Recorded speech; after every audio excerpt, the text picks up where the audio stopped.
Pretty well. I think we just got to keep laying the foundation, keep chucking away, keep going at each other every day, and we're getting somewhere. We're getting far, man. We got a lot of talent on this team. I'll tell you that. But talent only takes you so far. So we just got to continue to keep working hard, keep chowing down on defense, make sure that's as great as it can be. Keep listening to coach. Keep doing overtime. You know what I'm saying? Off the court stuff. Because it's not optional. You got to make sure we get paid nowadays. So got to keep reminding everybody that this is the optional stuff isn't optional. So and just go out there and give it our best shot. What characteristics or qualities impress you the most so far about this group? Man, we have so many of those on this team. Joe Son's a really good player. We got so much. Like BJ's a really good player. JQ is a silent killer. Big Sean's a loud killer. Like we gotta not literally, but we just got a lot of guys who do different things, and I feel like we just gotta put it together and just keep bonding. You know what I'm saying? Mm-hmm. Communication and just keep being there. We went to the fair the other day, the state fair, and we had a good time. So just keep doing little stuff like that and keep coming together. Last time you were here speaking with us, you talked about your first impressions of Jaden, his work ethic, but Joe Son wasn't here at the time. Was there any, first impressions, whether it's on or off the court, that you saw from him? From Joe Son? Oh, no, he's a really good player. Man, he is his IQ is one thing that surprised me a little bit. I knew he could score, but he does a good job of once he finds out that people can notice he can score, he does a good job of dishing the ball. So that's a good thing that he needs to have going into the season. So I feel like that's a surprise that people need to think about. Is the offensive capability of this team better? Higher than last year? Yeah, the ceiling's way higher. I can't tell you how high the ceiling is because we got a lot of pieces who do a lot of stuff. Because we got so many guys. We got Bashir, we got Amir, we got Mason Alliston, who's all really good guys, and you can go down the list. So it's just so many things that we got to tie in and just find ways to, put it together. But at the same time, I feel like we are all so good in different ways that we all can stand out. As one of the returners of this group, have you challenged yourself to be more of a leader, whether it be vocally or just how you handle yourself? I think for me, it's just that. I think last year I kind of came in as in I wanted to fit into the culture because they had made it to the tournament the year before instead of just, being Adam Miller. And I feel like now it's kind of like, okay, be Adam Miller and also set the tone of what we're going to do here. You know what I'm saying? So we kind of had to rebrand that culture a little bit, with new guys on the coaching staff, new guys on the floor. But I think for me personally, it was just being Adam Miller, remembering who I am, and then just going out and just making sure I lay the foundation for what this team needs to do every day. And you can't force it, but like you said, being you, but how does that help build the chemistry? I mean, like you said, a lot of new guys come in, a lot of good players, but you said going to the fair, but just the chemistry, how has that been built so far? How is that building with this team so far?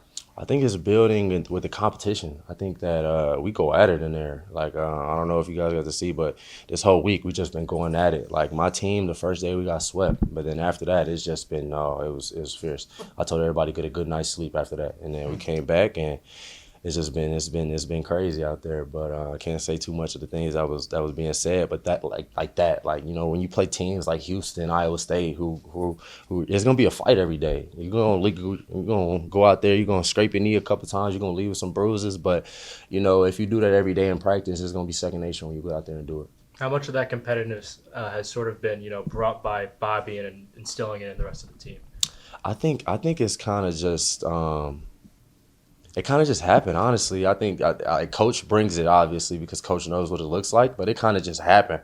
Like last year, it happened sometimes, but it really wasn't. Like, we knew what we were going to do every day, and we went at it. But this year, it's like, yeah, like from the get-go, it's like, okay, we about to go at it. And that's one thing that me being on the team my freshman year at Illinois, where we were number 1 seed going to the tournament, then the next season, even though I didn't play that season, tearing my ACL that summer, going at it every day with that team and just so on and so forth. Just I kind of can sell. Like when teams compete, I'm like, okay, we got a good squad here because we compete. After a slightly maybe disappointing season for the team last year and you being part of that team, how hungry are you this season to sort of right those wrongs? Super. I think that the level and the standard I set myself with, set myself for and my team for last year wasn't met, and I think that I know, and I know what that looks like. So this year is like like I said, I go out every day and I compete. Like, you know what I'm saying? We play Gonzaga, we play Duke, we play all these teams. I know that they're going to compete, so I got to make sure that I go at these guys and set the tempo and set the pace so that we do that when we lay that foundation. What have you seen from the three young guys as far as how they are as people and in the locker room and off the court? I think that whoever they were with prepared them well. I think that it just shows that whoever was with these guys, their parents, their trainers, set these guys up for to have a great season, because these guys come in, they get extra work in, they don't complain, they be where they need to be, and they come out and compete. Man, we got a good group of young guys, probably the best group of young guys I've ever played with. There's been a lot of talk about versatility. What have you seen from this group that's allowed you guys to be so versatile on both ends of the court? On both ends of the court, I think athleticism is one of the things that allows us to do that. I think all around we have a more athletic team. I think our IQ, we have a really good team. Like we know how to space the floor at certain times. We know how to find each other. We're learning each other's niches, and we just compete. I think that's just the big thing. Like, you know, no team is perfect. Like, there's times out there where things may get cluttered, but I feel like the fact that we compete, we listen to coach. You know what I'm saying? We do a good job of listening. We're coachable, and we stay disciplined. And it shows out there, and it's only been a week now. What makes JQ a silent killer? What makes JQ a silent killer? Because he's the type of guy who draws a lot of contact and get fouls every time and still finishes. It's one of the weirdest things I've ever seen. One of the strongest 17-year-olds I swear I've ever seen in my life. What about a large killer? Huh? What about a large killer? A large killer? Yeah, that too. Man, who's ever guarding him is going to have a tough night. That's all I can say. What does that do for you, having a guy like that? Make me happy, because I get, you know, I'm one of those guys people tend to not leave. So you don't leave and you don't help whoever's guarding him. Good luck. Are you excited for some two big man lineups that you're going to be seeing in any of the games this season? Oh yeah, for sure. Because I don't know if anybody, JQ can shoot it too. So like, he's going to space the floor, and then when Sean rolls, we already know how high he can go up top. So it's like, yeah, pick your poison, and we're going to roll with whatever you do. We're going to do the opposite. Whatever you take away. For what we were able to see today, you were particularly vocal. When you have so many newcomers and you're still trying to feel everything out and going through this competition, how important is it to be vocal and, you know, have a few of those guys be those drivers and not necessarily a lead by example type guy?